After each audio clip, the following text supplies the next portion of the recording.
नीलाचल निवासाय नित्याय परमात्मने बलभद्र सुभद्राभ्यं जगन्नाथ हेते नमः।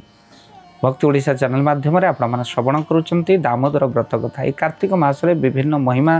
आपण मैंने श्रवण करी पुण्य लाभ करंतु भक्तबंधु कहीं श्रवण हुए भक्ति जात अज्ञानी न जाने जगत भगवान कथा कार्तिक महात्म्यर कथा तथा यही मासरे आपण मैंने विभिन्न पुण्य करी आपण मैंने बहु पुण्यर अधिकारी हुई विष्णुलोक प्राप्ति होती। केवल कथा श्रवण आपण मैंने आनंद प्राप्त हुई बहु पुण्यर अधिकारी होती। आज पवित्र कथा अणा नवमीर कथा जो अणा नवमी आपण मैंने अणा वृक्ष को पूजा करिवार विशेष महिमा रही।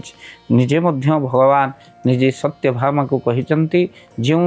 अणा को धात्री वृक्ष बोली कह जाए। साक्षात भगवान विष्णु कार्तिक मासरे अणा वृक्ष वास करते। तो से आपण अणा मासरे कौन बा ये अणा नवमी दिन कार्तिक मासरे कौन करेंगे ना स्नाने शिर पर लेपि स्मरणे मोर नाम जपी जत्ने साइती रखि कार्तिके आहार करिवो। जदि कार्तिक आपन गोटे अँला पत्र हेउ अँला फल हेउ आपन खाउचंती मन रखि थांतु जत्न खाउचंती कौन हम कहले विष्णु लोक रे सेही थिबो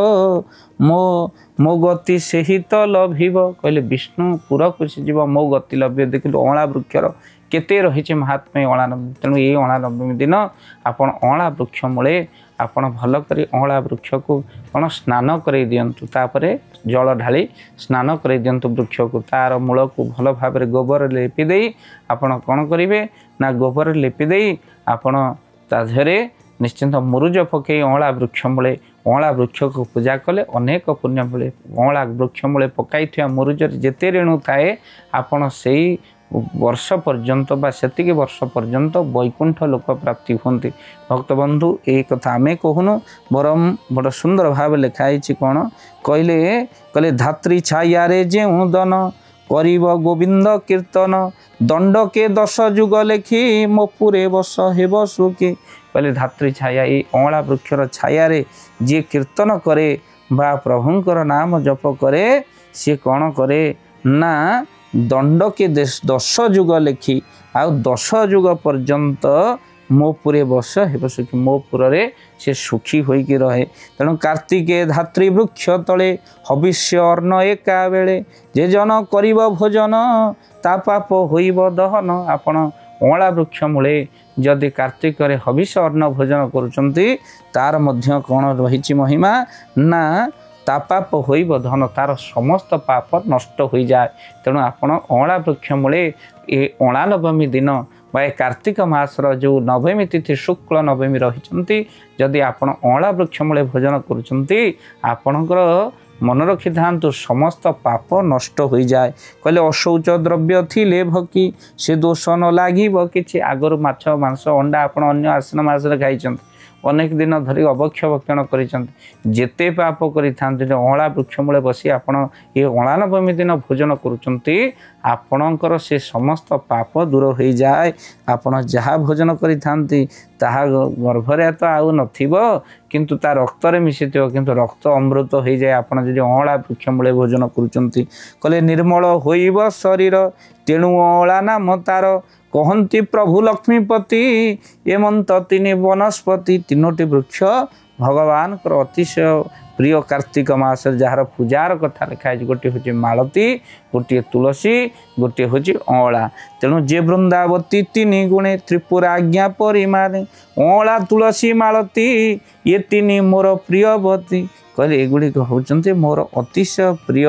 तेणु खाली सेतिकी नुह कहले जे धात्री फल पत्र जोगे तुलसी दल तो ही संगे संख्या न धरी देव मते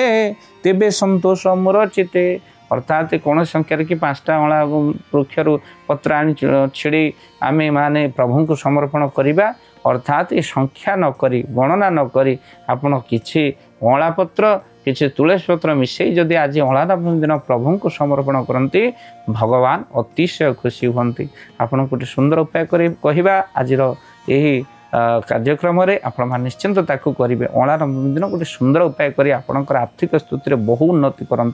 आपण कौन करेंगे यही अँला नवमी दिन आपण अँला वृक्ष मूल आपण किसी खीरी बनातु आउ से खीरी रे अँला पत्र तो जहाँ भी पड़ो खोलार बन अँला पत्र पड़ो आउ से खीरी को आपण अँला वृक्ष अर्पण कर तारी मूल बसी जदि आप खीरी बन खाऊँच आपड़ जिते पाप करेंगे आपणकर तो दूर हो आपणकर आस्ते आस्ते आर्थिक स्थितिर उन्नति हेब अँला वृक्ष को प्रणाम करेंगे गोटे अँला पत्र को आपण आनी निज पर्स रखु देखिए माँ लक्ष्मी कृपा आपण हम एक कथा को निश्चिंत भाव में अन्य मानक जनइबे वीडियो देखा मात्र अन्य को शेयर करेंगे कहीं ये कथा अनेक जानते नहीं अँला वृक्षर महात्म्य जदि आप अँला नवमी दिन हाथ जोड़ी वृक्ष निकट निजर मनोकामना आपड़ कहते आपणकर अल्प दिन भितर अँला वृक्ष बा साक्षात विष्णु विराजित वृक्ष आपण पूर्ण कर दियंती से सब मनोकामना तेणु निश्चिंत भाव में अँला नवमी जो सुंदर समय रही आपण हाथ छड़ा करतु नहीं अँला को जो मैंने पूजा करते अँला नवमी क्यों गति हुए कहले लभिबे कैबल्य मुक्ति खंडिव अशेष विपत्ति ता घर को अशेष विपत्ति आसूची ताहा दूर हो जो मैंने अँला नवमी दिन अँला पूजा करती से माने कैबल्य मुक्ति लाभ करती आउ खाली सेतिकी नुहे आपण मैंने मन रखि था ये अँला वृक्ष मूल साक्षात गोविंदर वासस्थान होता हेतु आपण मैंने से मूलर माटी को अँला वृक्ष मूलर माटी को टिके संग्रह करंतु आपण कार्तिक मासरे जदि ये माटी को आपण मुंडे लगातु अन्य दिन मानक चंदन रे माटी को पकई आपण जदि टिके मुंडरे लगाती आपण पाखक आसुवा शत्रु से आपणकर मित्र हो परीक्षा करी देखिए अँला मूल जेहेतु भगवान विष्णु निवास स्थान रही वृक्षरे रही अँला मूलर माटी पवित्र हो जाए तेणु यही माटी को आनी आपण चंदन रे मिसई आपण मस्तक ललाट जदि लगाउछंत ये एक वशीकरण बोली कहा जाए तेणु ये सुंदर सुजोग अँला नवमी दिन केबे भी हाथ छड़ा करंतु नाही अँला नवमी विशेष महात्म्य रही तेणु आपण मान जहाँ शुणिले निश्चिंत ताहा अति अधिक